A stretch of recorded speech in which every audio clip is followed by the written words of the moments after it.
Assalamualaikum warahmatullahi wabarakatuh. Saya Muhammad Ali Akbar, NIM 12640-13200. Di sini saya akan menjelaskan tentang pengertian dan sejarah Al-Hizbah. Menurut arti bahasa, Al-Hizbah lebih kenal sebagai lembaga pengawas pasar. Al-Hizbah merupakan suatu lembaga pengawasan yang dimiliki oleh pemerintah yang mempunyai wewenang dalam membuat peraturan perundang-undangan yang berkaitan tentang perdagangan. Fungsi dari lembaga tersebut mengatur mengenai beberapa hal yang berkaitan dengan aturan dalam menjalankan bisnis. Maka dapat dikatakan jika seluruh usaha yang dilakukan negara untuk menjamin terwujudnya kesejahteraan, aturan keadilan dalam menjalankan semua aktivitas kehidupan dicerminkan pada institusi Al-Hizbah. Lembaga Al-Hizbah dalam arti sempit ialah lembaga yang tugasnya mengawasi kegiatan pasar agar tercipta keadilan dan tata niaga yang adil di dalam interaksi manusia, alam sekitar, dan binatang. Contohnya Umar bin Khattab menghukum orang yang memberi beban yang berat yang jauh di atas kemampuan daya angkat dari onta-onta milik mereka. Itu adalah salah satu yang menunjukkan jika syariat Islam tidak hanya menjadi rahmat bagi manusia saja, tetapi juga bagi alam raya dan binatang. Lembaga yang diberi nama Al-Hizbah tidak hanya dikembangkan pada masalah ekonomi saja, tetapi di luar masalah ekonomi seperti mencapai tingkat kesejahteraan moral dan spiritual, juga dalam mengawasi proyek sipil dan sosial. Dengan melihat hal tersebut, maka kunci dari peranan Al-Hizbah yang dikaji oleh banyak ahli seperti Ibnu Taimiyah yang juga mencurahkan perhatiannya pada subjek tersebut merupakan pengawasan bagi semua aktivitas ekonomi masyarakat. Pengawasan tersebut didasarkan pada kesadaran jika dalam Islam yang menyangkut tentang keadilan harus selalu ditegakkan sebagai upaya perlindungan upaya bagi masyarakat yang bertindak sebagai konsumen dalam melakukan aktivitas ekonomi. Itu merupakan bentuk dari tanggung jawab sebuah negara untuk warga negaranya. Tujuan dari Hizbah seperti yang diterjemahkan oleh Ibnu Taimiyah merupakan untuk memberi perintah kebaikan dan mencegah keburukan di wilayah yang menjadi hak dari pemerintah untuk mengatur mengadili di wilayah urusan umum khusus lain yang tidak dapat dijangkau oleh institusi yang biasa. Artinya bahwa asal dari Al-Hizbah tersebut adalah sebuah lembaga yang mencegah kemungkaran dan menegakkan kebaikan di masyarakat. Maksud dari hal tersebut adalah lembaga Al-Hizbah menjadi sebuah lembaga yang fungsinya memberi arahan kepada masyarakat tentang yang mana mungkar dan mana ma'ruf. Menurut pendapat dari penulis kontemporer yaitu Muhammad Al-Mubarak, menurutnya Hizbah sebagai fungsi kontrol yang dilakukan oleh pemerintah melalui kegiatan perorangan yang khusus mempunyai garapan di bidang moral, ekonomi, dan agama yang berkaitan dengan kehidupan untuk mencapai kebenaran dan keadilan berdasarkan prinsip Islam, lalu dikembangkan untuk menjadi kebiasaan pada suatu tempat. Pejabat yang mempunyai tanggung jawab dalam lembaga Hizbah adalah mutasib. Sesekali terdapat sebuah anggapan jika lembaga tersebut mempunyai kemiripan dengan lembaga pada zaman kekuasaan Imperium Romawi Timur. Tetapi pada kenyataannya beberapa penulis yang sebelumnya juga mengatakan bahwa lembaga Hizbah awal mulanya dari Al-Quran contoh perbuatan Rasulullah. Menurut Ibnu Taimiyah, jika semua kantor publik dalam ajaran Islam tujuannya untuk memberi seruan kepada masyarakat untuk selalu melakukan kebaikan dan mencegah hal yang dilarang. Untuk mengutip beberapa ajaran Islam Ibnu Taimiyah dengan bukunya sendiri yaitu Al-Hizbah fi Al-Islam tentang kontrak yang jujur dan perdagangan. Ia menulis jika Nabi Muhammad SAW juga melakukan inspeksi ke pasar dalam rangka mengecek harga dan mekanisme yang terjadi di pasar dan juga untuk melihat apakah terjadi kecurangan atau tidak. Jika terjadi kecurangan maka segera ditindaklanjuti. Sahabat Rasulullah seperti Abu Hurairah menginformasikan yaitu Rasulullah peduli apabila harga padi murah dan memasukkan tangannya ke tumpukan barang dagangan. Hal tersebut untuk memastikan apakah barang dagangan tersebut dalam kondisi basah atau tidak. Kemudian Rasulullah bertanya kepada penjual mengapa padi yang dijual tersebut kondisi basah. Tentang hal tersebut Rasulullah bersabda, kenapa padi yang masih basah tidak diletakkan di atas sehingga pembeli bisa mudah untuk melihatnya. Seseorang yang menipu kami bukan golongan umatku. Kejadian tersebut sudah jelas jika lembaga Al-Hizbah itu sudah ada sejak zaman Rasulullah. Itu ialah bukti jika sudah terdapat contoh bagi para sahabat Nabi untuk tetap menjalankan lembaga seperti itu. Contoh itu berasal dari Rasulullah, di mana beliau adalah manusia yang paling mulia dan sebagai kepala negara yang menjadi suri tauladan bagi umat Islam. Dengan demikian dapat disimpulkan bahwa Hizbah pada zaman Rasulullah belum menjadi suatu lembaga. Hanya saja praktek-praktek yang mengarah pada kewenangan Hizbah dilakukan secara individu, yaitu Rasulullah saja. Kemudian pada periode Khulafaur Rasyidin, pelembagaan Hizbah dengan struktur yang lebih sempurna dimulai pada masa Umar bin Khattab. Ketika itu ia melantik dan menetapkan Wilayatul Hizbah adalah departemen pemerintahan yang resmi. Hizbah pada masa Umar bin Khattab mempunyai peran penting dalam pengawasan pasar dan kegiatan yang dilakukan di dalamnya, yaitu kegiatan ekonomi. Ibnu Sa'ad telah meriwayatkan dari Az-Zuhri bahwa Umar bin Khattab telah memperkerjakan Abdullah bin Utbah mengawasi dan mengatur pasar. Sebagaimana disebutkan oleh Ibnu Adil Bar bahwa Umar kadangkala mempekerjakan Asifah binti Abdullah Al-Qurasyiyah Al-Adawiyah untuk mengurus sesuatu tentang urusan pasar. Lalu pada periode dinasti Umayyah, inilah era di mana kekuasaan menjadi turun-temurun hingga akhir kekuasaan pada 750 Masehi. Daulah Umayyah banyak berjasa dalam pembangunan di berbagai bidang negara. Dalam pemerintahan Muawiyah bin Abi Sufyan, spesialis jabatan qadhi atau hakim yang tentunya muhtasib. Pada pemerintahan Abdul Malik bin Marwan dilakukan pembenahan administrasi pemerintahan dan memberlakukan bahasa Arab sebagai bahasa resmi administrasi pemerintahan. Selain mengubah mata uang Bizantium dan Persia dengan memakai kata-kata dan tulisan Arab pada tahun 659 Masehi. Pada masa inilah dilakukan penyempurnaan terhadap lembaga Hizbah yang disebut sebagai Diwan, yang berasal dari bahasa Persia. Diwana berarti catatan atau daftar, yang pertama kali didirikan oleh Khilafah Umar bin Khattab. Pergantian kekuasaan dari Daulah Bani Umayyah ke Daulah Abbasiyah tentu mewariskan beberapa aspek yang sangat penting dari perkembangan Hizbah itu sendiri, meliputi luasnya wilayah kekuasaan serta terbentuknya lembaga-lembaga atau diwan oleh penguasa sebelumnya. Luasnya wilayah kekuasaan Bani Abbasiyah mengakibatkan banyaknya pemasukan terhadap negara. Hal ini menjadikan perlunya pengaturan keuangan negara sehingga terbentuklah lembaga-lembaga keuangan seperti Diwan Al-Khazanah, Diwan Az-Zara'u, Diwan Al-Khazain. Hal di atas tentunya berakibat terhadap luasnya lingkup tugas serta fungsi lembaga Hizbah tersebut dalam kaitannya menyeru kepada kebaikan dan meninggalkan larangan agama.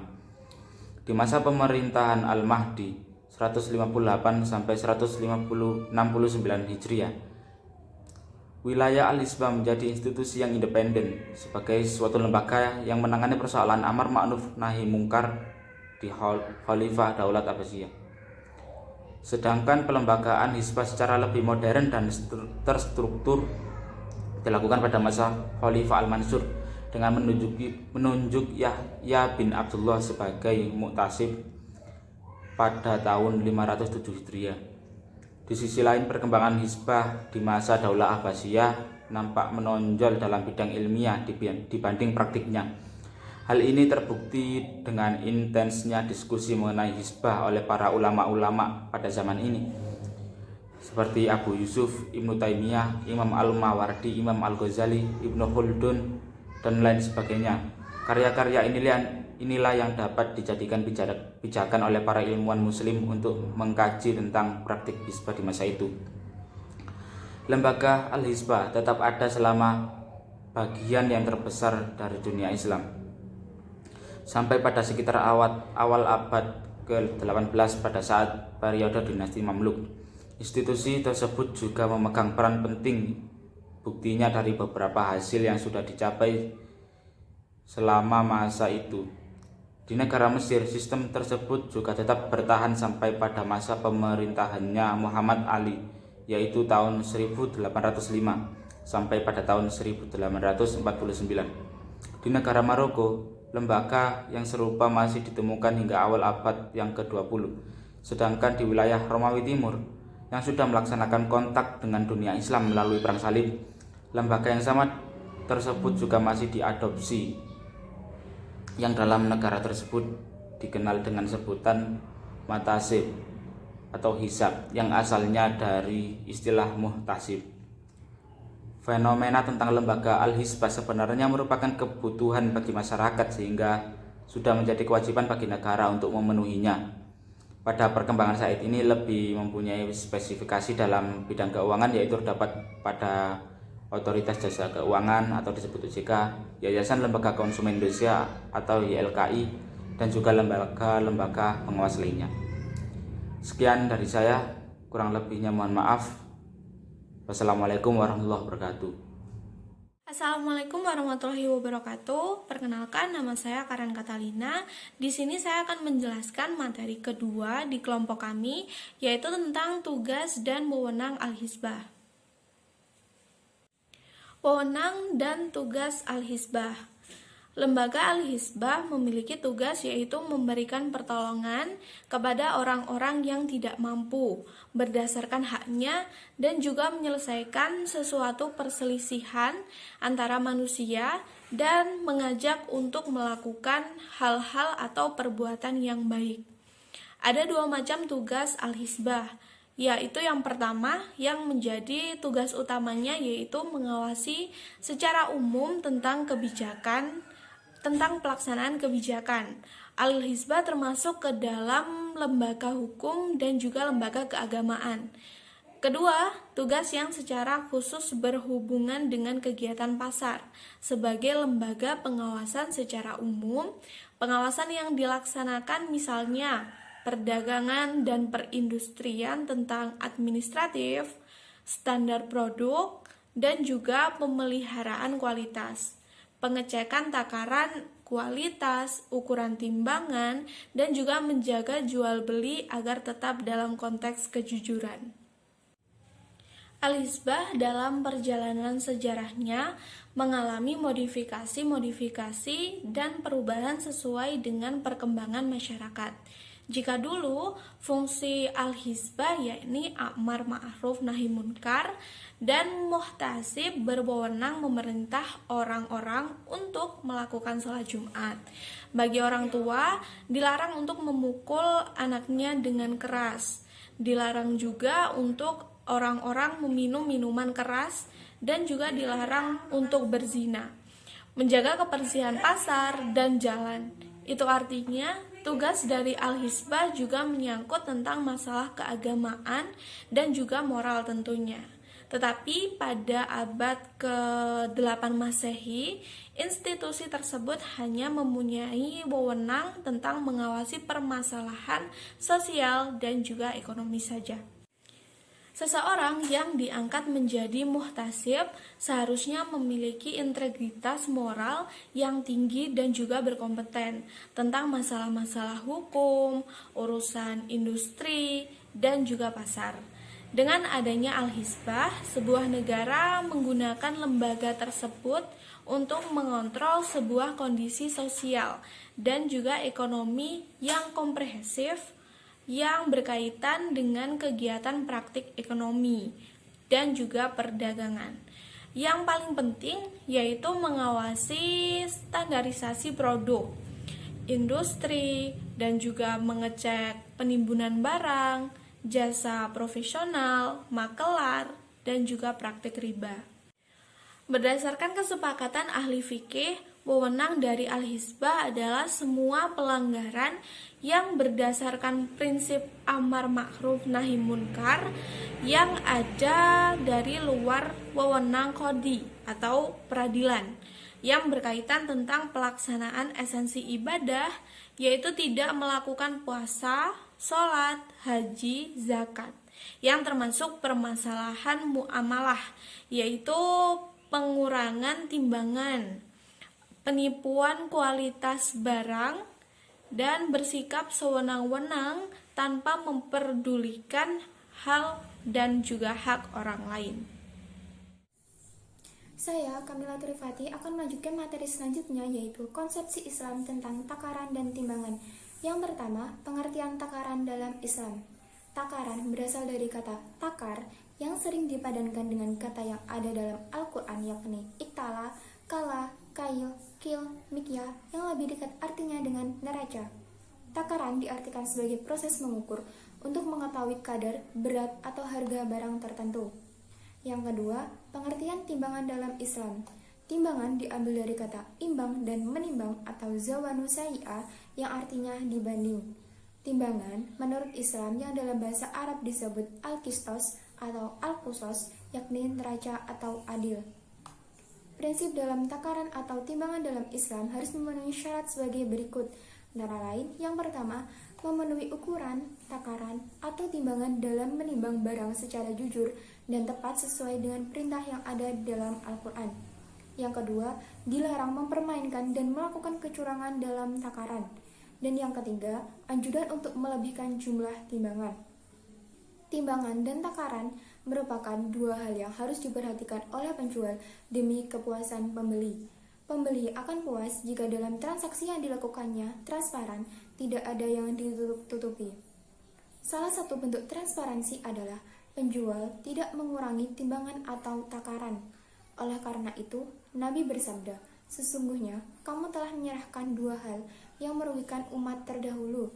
Hal ini menunjukkan bahwa sejak awal Nabi telah memperingatkan mereka atau para penjual bahwa sebagian besar umat terdahulu akan mendapatkan azab karena keduanya, yaitu skala dan dosis.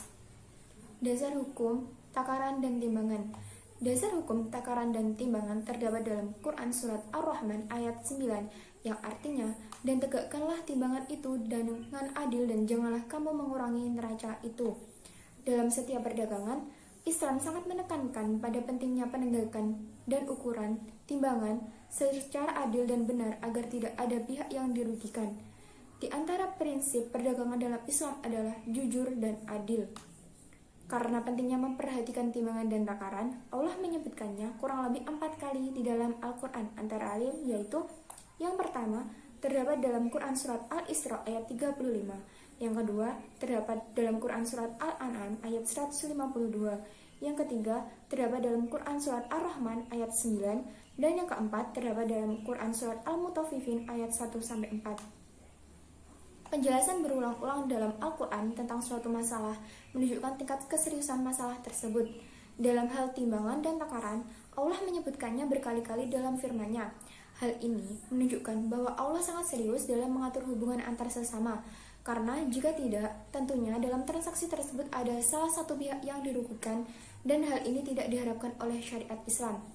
Oleh karena itu, konsep dasar dalam bertransaksi harus bersifat sukarela antara penjual dan pembeli dan tidak menimbulkan spekulasi atau ambiguitas dalam bertransaksi. Sekian penjelasan dari saya, apabila ada kurangnya mohon maaf. Assalamualaikum warahmatullahi wabarakatuh. Perkenalkan, nama saya Maharani Santoso. Di sini saya akan menjelaskan materi yang keempat, yaitu wewenang dan tugas Balai Meteorologi. Wewenang dan tugas Balai Meteorologi. Untuk bisa mendapatkan alat takar, ukur, pelengkapan, dan timbangan berdasarkan ukuran yang tetap, benar, teliti, maka harus diuji KIR oleh pegawai yang berhak. Sebuah instansi di negara Indonesia yang diberi tugas untuk melaksanakan hal tersebut adalah Balai Meteorologi yang ada di wilayah Direktorat Jenderal Perdagangan Dalam Negeri. Sedangkan yang berada di tingkat wilayah yaitu yang berada di bawah naungan Departemen Perdagangan yang tugasnya memberi pelayanan pada bidang kemeteorologian pada masyarakat luas, sehingga dapat menciptakan ketertiban dalam pengukuran ketika berdagang.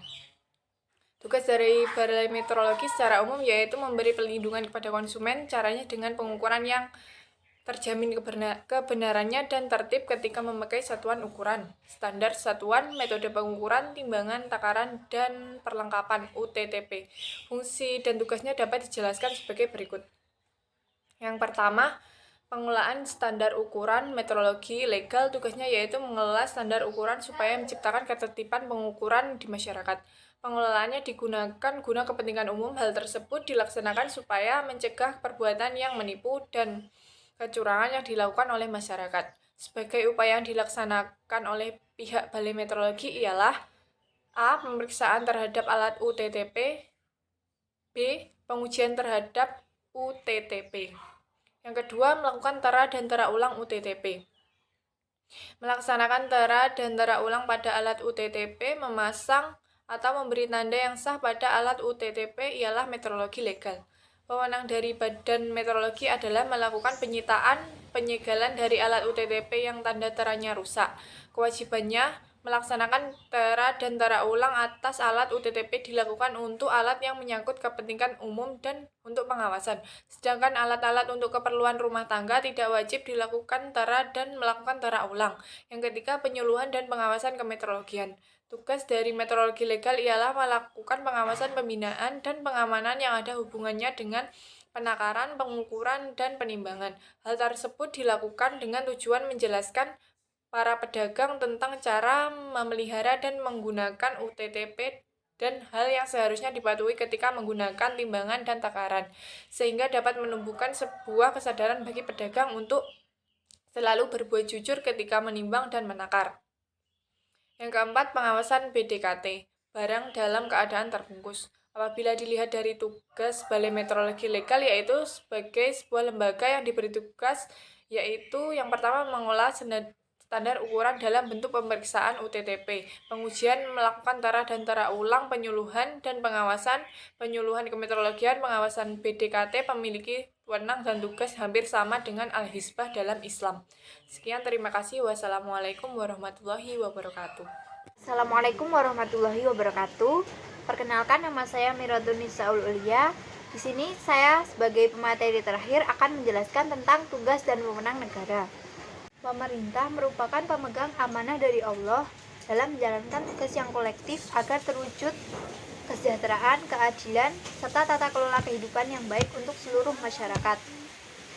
Pemerintah juga merupakan agen atau khalifatullah dalam merealisasikan falah dan berlandaskan Al-Quran dan hadis yang dijelaskan secara implisit maupun eksplisit. Dalam kegiatan ekonomi, tugas dan tanggung jawab sebuah negara adalah yang pertama, negara memiliki tugas merubah hasil pemikiran menjadi sebuah undang-undang yang kemudian memindahkan nilai akhlak pada amalan yang nyata. Negara juga mempunyai tugas mendirikan sebuah instansi yang bisa melakukan tugas tersebut, yakni dengan mengawasi perkembangan dari nilai-nilai tersebut, mengawasi dalam hal pelaksanaannya, dan memberikan sanksi kepada orang yang melanggar atau melakukan penyimpangan dari undang-undang yang telah ditetapkan. Tugas negara juga menegakkan pelaksanaan kewajiban dan mencegah perbuatan haram, misalnya pencurian, riba, dan kezaliman. Berdasarkan konsep Islam, tugas dari sebuah negara adalah menyangkut semua aktivitas yang menghilangkan kezaliman, melenyapkan kemudorotan, menegakkan keadilan, menutup bab yang menimbulkan perpecahan. Tugas dan wewenang negara yang kedua adalah mewujudkan kemandirian pada umat Islam. Umat Islam harus memiliki kemampuan, pengalaman, prasarana untuk membuatnya mampu memproduksi yang digunakan dalam upaya pemenuhan kebutuhan hidup, tidak bergantung dan tidak dikuasai oleh negara lain. Hal-hal yang seharusnya dipenuhi supaya bisa memenuhi kebutuhan hidupnya secara mandiri, yaitu dengan menyiapkan SDM yang berkualitas dan menempatkan SDM tersebut di posisi yang sesuai dengan keahliannya. Yang kedua adalah membuat sebuah perencanaan berdasar atas data pengamatan dan statistik terhadap kenyataan sebenarnya di lapangan dan skala prioritas pada setiap program. Yang ketiga, konsolidasi antar cabang produksi yang mempunyai tujuan supaya tidak terjadi tumpang tindih antar cabang produksi. Misal memberi perhatian pada aspek perdagangan dan tidak mengabaikan pada faktor lain seperti pertanian, pertambangan, industri, dan lain-lain. Yang keempat, memanfaatkan aset yang ada dengan baik dan tidak menyia-nyiakan segala sesuatu. Yang kelima, memutar kekayaan, yaitu dengan mengeluarkan harta untuk diinvestasikan. Tugas dan wewenang negara yang ketiga adalah kesederhanaan anggaran belanja. Sikap berhemat sudah dicontohkan sejak zaman Nabi dan Khulafaur Rasyidin untuk tidak berpenampilan mewah dan menahan diri dari uang milik negara. Karena harta milik negara bukan hanya milik pejabat saja, tetapi juga milik semua umat dan menyangkut kepentingan umum. Para penguasa dituntut untuk bertakwa kepada Allah dalam hal harta yang dimiliki negara dan tidak melakukan korupsi. Dan yang keempat ada jaminan sosial. Dalam ajaran Islam, semua orang dituntut untuk bekerja sesuai dengan kemampuan yang dimiliki, sehingga dapat terpenuhi kebutuhannya. Agar dapat memenuhi kebutuhan, kita dapat mengatasinya dengan cara yang pertama, bekerja. Dengan bekerja, kita dapat mengurangi kemiskinan, mendapatkan penghasilan, dan laba untuk memenuhi kebutuhan hidup, karena dalam Islam tidak memperbolehkan menjadi peminta. Padahal seseorang tersebut mempunyai sumber daya alam untuk membuka lapangan kerja. Yang kedua ada jaminan karib kerabat yang berkecukupan. Islam telah membuat sebuah aturan tentang solidaritas antara keluarga, yaitu dengan saling tolong-menolong. Dengan prinsip tersebut akan menambah hubungan silaturahmi semakin erat. Yang ketiga yaitu jaminan harta kekayaan negara dalam mengatasi kemiskinan. Sumber dana utama suatu negara tidak hanya pada zakat. Sumber dana yang terhimpun pada baitul mal yang asalnya dari beberapa sumber, misalnya wakaf, sedekah, infak, dan humus atau 1/5 dari harta rampasan perang, juga dimanfaatkan untuk mengatasi masalah kemiskinan. Yang keempat, zakat. Zakat ialah sumber yang potensial dalam upaya mengatasi kemiskinan. Zakat adalah salah satu tatanan sosial atau sistem yang harus dikelola negara melalui lembaga amil zakat. Yang kelima, sedekah sukarela atau pemberian yang lain. Sarana untuk mengatasi kemiskinan adalah dalam bentuk sedekah yang lain. Dalam ajaran Islam, umatnya dibentuk untuk rela memberikan kelebihan harta miliknya untuk diberikan kepada orang yang lebih membutuhkan.